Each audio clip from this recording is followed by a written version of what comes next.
ଖଣ୍ଡପଡ଼ାରେ ଅହିଂସା ରଥକୁ ବିପୁଳ ସମ୍ବର୍ଦ୍ଧନା।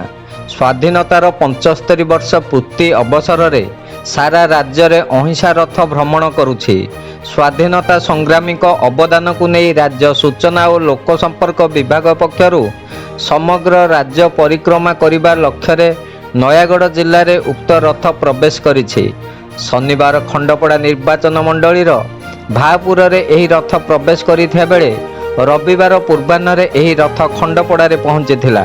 ଖଣ୍ଡପଡ଼ା ସହରାଞ୍ଚଳରେ ଅବସ୍ଥିତ ବ୍ଲକ କାର୍ଯ୍ୟାଳୟରେ ଅହିଂସା ରଥ ପହଞ୍ଚିବା ପରେ ଖଣ୍ଡପଡ଼ା ଗ୍ରାମ ପଞ୍ଚାୟତ ସମ୍ପ୍ରସାରଣ ଅଧିକାରୀ ଅନିତ କୁମାର ବଡ଼ସେଠ, ଅଙ୍ଗନବାଡ଼ି କର୍ମୀ ଓ ସହାୟିକା, ମହିଳା ସ୍ୱୟଂ ସହାୟକ ଗୋଷ୍ଠୀ ସଦସ୍ୟା, ମହିଳା ସଂକୀର୍ତ୍ତନ ମଣ୍ଡଳୀ, କିଛି ବ୍ଲକ କର୍ମଚାରୀ, ସ୍ଥାନୀୟ ଆଦର୍ଶ ବିଦ୍ୟାଳୟର ଛାତ୍ରଛାତ୍ରୀ ଅହିଂସା ରଥକୁ ଫୁଲ ଚନ୍ଦନ ଲଗାଇ ବନ୍ଦାପନା କରି ସ୍ୱାଗତ କରିଥିଲେ।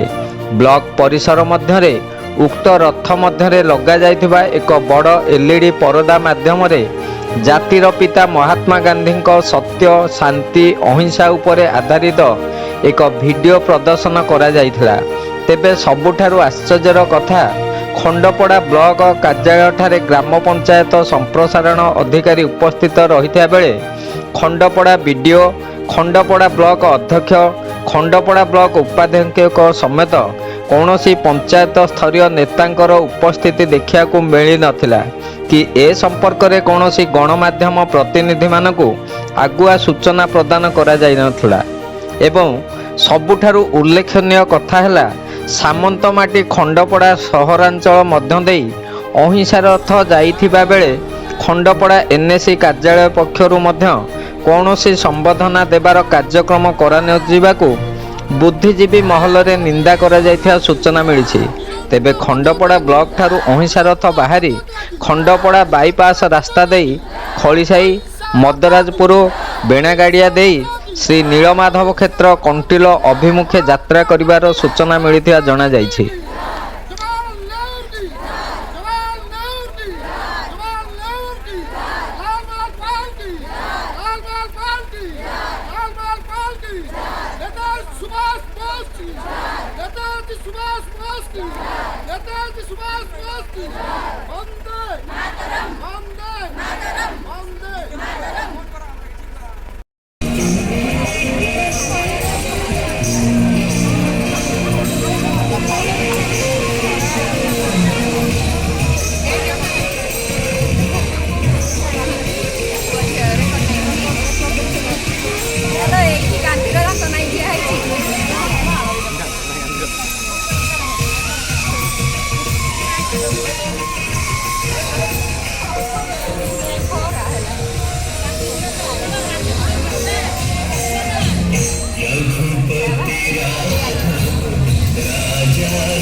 Muchachos.